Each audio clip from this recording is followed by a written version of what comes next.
channel Empathic Nurse. I hope you are all good and healthy and got vaccinated if you are above 18 because prevention is better than cure. So चलिए जी पहले बात करते हैं पहले आपकी पढ़ाई की।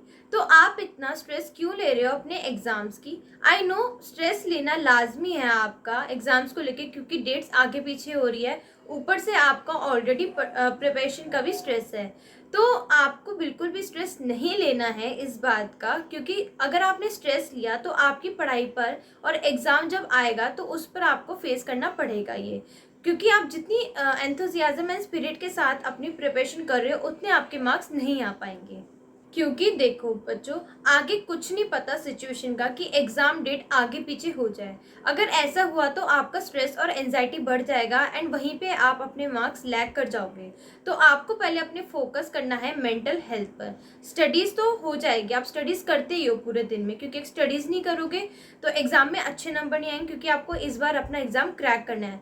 तो आपको मेंटल हेल्थ पर भी फोकस करना है। ओके गाइस, तो आपको पॉजिटिविटी एंड अपने ऊपर और अपनी प्रिपरेशन पर पूरा ट्रस्ट रखना है that you can do this. Okay, so आज मैं आपको बहुत इंपॉर्टेंट चीज़ बताऊंगी जो सिर्फ एक नर्सिंग स्टूडेंट ही बता सकता है जो नर्सिंग एंट्रेंस एग्जाम क्लियर करके नर्सिंग में आया है। बिकॉज नर्सिंग करते करते हमें बहुत सारी चीज़ों का एक्सपीरियंस हो जाता है एंड जब हम एंट्रेंस पॉइंट ऑफ व्यू से सोचते हैं तो हमें भी ऐसा लगता है कि काश हमें भी कोई गाइड करने वाला होता या फिर अपने रियल एक्सपीरियंस बताता तो शायद हम और अच्छा कर पाते, राइट ना?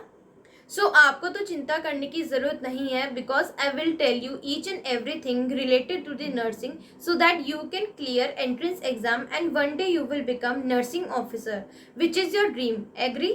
So in this video, I will tell you difference of topics between MBBS and BSc Nursing, because this year you are going to give NEET exam. So you should have clarity between MBBS topics and BSc Nursing college to get selection in the desired college. So further any late, let's get into the video.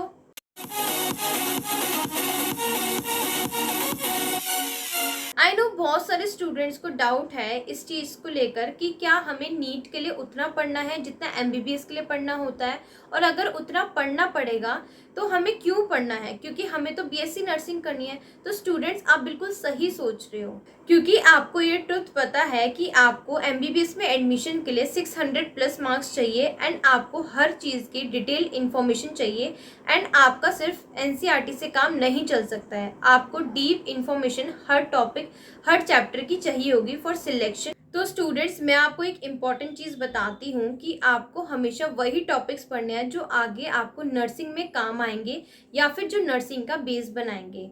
तो वही topics इसलिए entrance exam में पूछे जाते हैं। अब आपके mind में क्वेश्चन आएगा कि हमें कैसे पता चलेगा कि आगे नर्सिंग में क्या क्या इंपॉर्टेंट है या फिर क्या नर्सिंग बेस बनाता है। तो आप बिल्कुल सही सोच रहे हो, इसलिए मैं ये वीडियो आपके लिए आज बना रही हूँ जिससे आपको क्लैरिटी हो जाए कि आपको क्या पढ़ना है एंड क्या नहीं नीट के लिए, जिससे आपका श्योरिटी वाला सिलेक्शन हो जाए। तो नर्सिंग सिलेबस में यही डिफरेंस है कि आपको ज़्यादातर क्वेश्चंस नर्सिंग केयर पे बेस्ड मिलेंगे।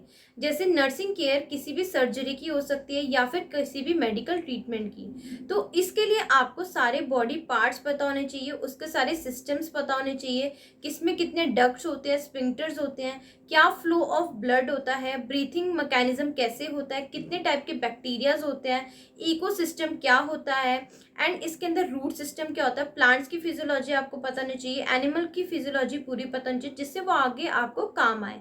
जैसे आपको कुछ मैं टॉपिक्स बताती हूँ, जैसे circulation, breathing pattern, types of cells, how they form, cell cycle, how sperm form, how fertilization take place, what is parturition, lactation, and how reflexes work, and how hormones and nerves are connected, and also all mineral element, their actions, about genes and chromosomes.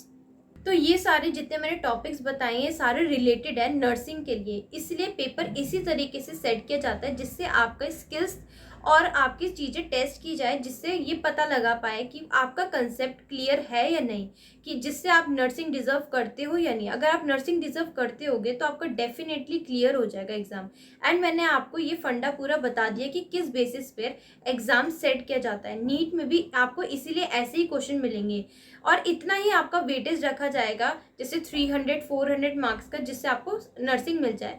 304 marks 300 and 400 भी आपका marks लाना easy नहीं है NEET में, इसलिए आपको सारे concept को क्लियर रखने पड़ेंगे, सारे बॉडी के, प्लांट्स के, एनिमल्स के, सारी चीजें। ओके, तो इसीलिए बहुत बच्चों का सिलेक्शन रह जाता है नर्सिंग में, बिकॉज फर्स्टली उनको नर्सिंग का मतलब नहीं पता, एंड सेकेंडली वो सब कुछ पढ़ने पर फोकस रखते हैं।